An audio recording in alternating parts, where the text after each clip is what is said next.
तो कांग्रेस भी लगातार इंतखाबी तशहीर में मुलव्वस नजर आ रही है और आज केरल में 7 मकाम पर आवामी राब्ता मुहिम चलाने वाले हैं। कांग्रेस लीडर राहुल गांधी केजू, परम्बा, निलंबुर और मुथेदम में भी रैली करने वाले हैं। तो केरल दौरे पर हैं कांग्रेस लीडर राहुल गांधी। आवामी राब्ता मुहिम की शुरुआत राहुल गांधी यहां पर करेंगे और केरल में 7 मकाम पर आवामी राब्ता मुहिम भी चलाई जाएगी। केजू, परम्बा और निलंबुर, मुथेदम में रैली यहां पर देखने को मिलेगी।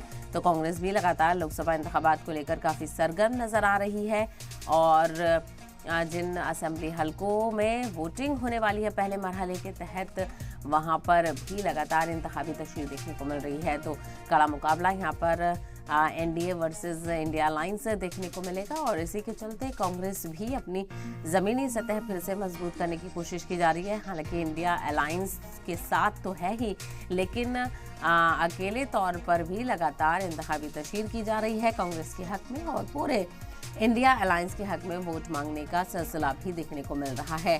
तो केरल दौरे पर आज कांग्रेस लीडर राहुल गांधी हैं। आवामी राब्ता मुहिम चलाने वाले हैं। 7 मकाम पर यह आवामी राब्ता मुहिम देखने को मिलेगी।